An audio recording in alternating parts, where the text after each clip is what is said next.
Fellow Singaporeans, supporters of the Workers' Party, voters of East Coast GRC and Fengshan SMC, good evening.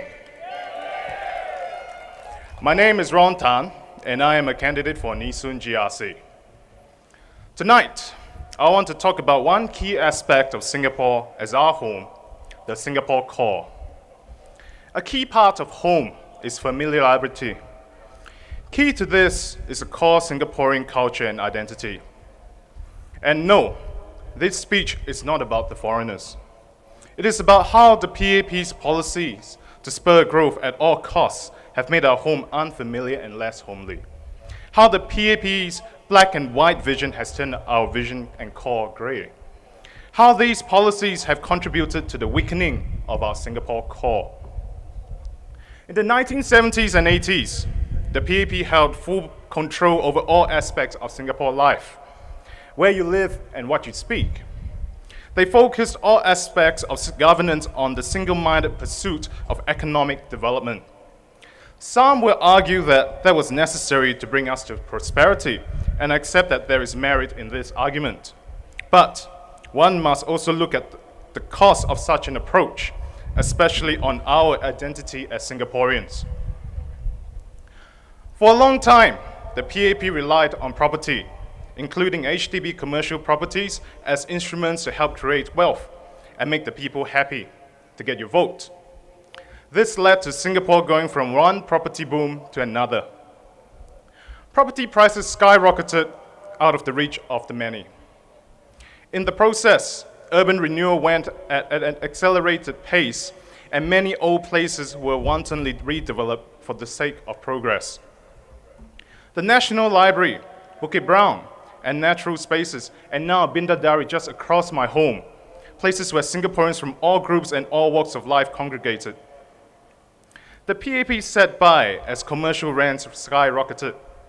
Many auntie and uncle proprietors went out of business, unable to meet high rents and unable to face competition from large companies. Familiar auntie and uncle shops wound up because the cost was simply too great for them to make a very decent living. The PAP sat by even as hawker stores were sublet and rented out at higher and higher prices. Many hawkers could not meet the cost of doing businesses. Their children chose other professions because being a hawker was simply not worth the toil and effort for so little money. So how does this affect the Singapore core and the Singapore identity? Places are inextricable with identity. For instance, a church, a temple, mosque is more than just a place where people pray. It is a place where communities form, where relationships form, where memories that keep us rooted to the larger Singapore are formed. In the bid to spur rapid development, many old places were replaced with other forms of land use, and their communities dispersed. Communities were lost, and attachments weakened. The Singapore core is weakened. Do you want only the PAP to decide what stays and what gets bulldozed? Community shops, shops where you know the proprietor, where you know them personally by their name, shops where aunties and uncles gather to chat and exchange neighborhood news. These also form the nucleus around how communities are formed. These places become significant to people. It becomes part of our routine. Communities are formed around these places. Many such places were lost in the PAP's narrow definition of progress, lost to urban renewal and high rental costs. Singapore is also known for its great food. Singaporeans will be quick to tell you where the best satay or best wanton mee is, or even the best ola. But the hawker center in Singapore is dying out. It is being diluted. Many good hawker stores are not taken over and have simply disappeared. Hawker culture was a key element in our quest to build identity. The PAP in building hawker centers created common places and spaces where all Singaporeans could congregate and form relationships, where they could form experiences that build their identity. But the PAP did not manage it well, because they were blind to the plight of the people and could only see money as the be-all and end-all. Do you know what Mr. Vivian Balakrishnan said? He said that ingredients form 60% of hawker store running cost. He said rental costs are just a small fraction of hawker store costs. Is that true? Minister Vivian is lucky he is a minister and not a hawker, because with figures like that, he would go out of business in no time.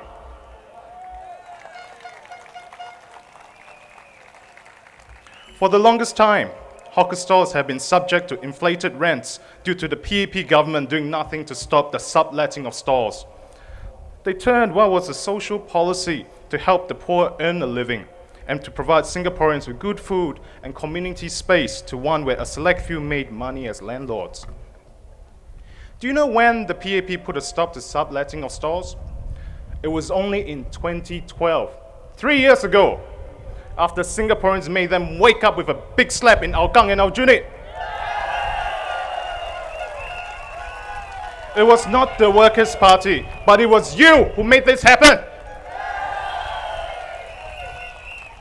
PAP's method of progress comes at a cost. We may progress into a shiny and gleaming city, but our soul is weakened and our spirits diluted. Should we have more voices in Parliament so that the PAP can see things more clearly? The PAP has also weakened the Singaporean core in other ways. In the 1970s, to pursue economic development, the PAP emphasized the use of English and Mandarin. I have no problems with that. One can see how the command of English and Mandarin has made Singaporeans confident and sought after in the global economy. However, the PAP's problem is that they can only see things in binary form. If we want people to learn English and Mandarin, we must eradicate dialects. The PAP does not believe that Singaporeans are intelligent enough to switch code. They did not think that people were smart enough to use English and Mandarin in some contexts and dialects in others. Dialects are important in fostering community bonds. Langkong, Tiobo! As a generation grew up not speaking dialects at all, many children could not even hold decent conversation with their grandparents. This makes me sad. I wonder how many stories and lessons on values and morals were lost because of this. Today, I see PAP MPs using dialects, and even the Pioneer Generation card promotional videos are done in different dialects. Boy hu liao! The PAP's black and white, us and them binary worldview has brought great progress in some areas. We are economically first in the world, but culturally we have become poorer. Policies set the direction for us, the people, to move together, to work together. No policy is perfect. Policies affect each and every single one of us in one way or another. It is important to have the feedback from the people, to listen to the people, to voice out the concerns of the people in order for the necessary changes to be made.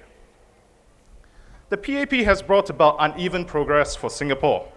The PAP will choose to see the world in binary form because it can, because it monopolizes power, because that narrative is convenient for it to stay in power.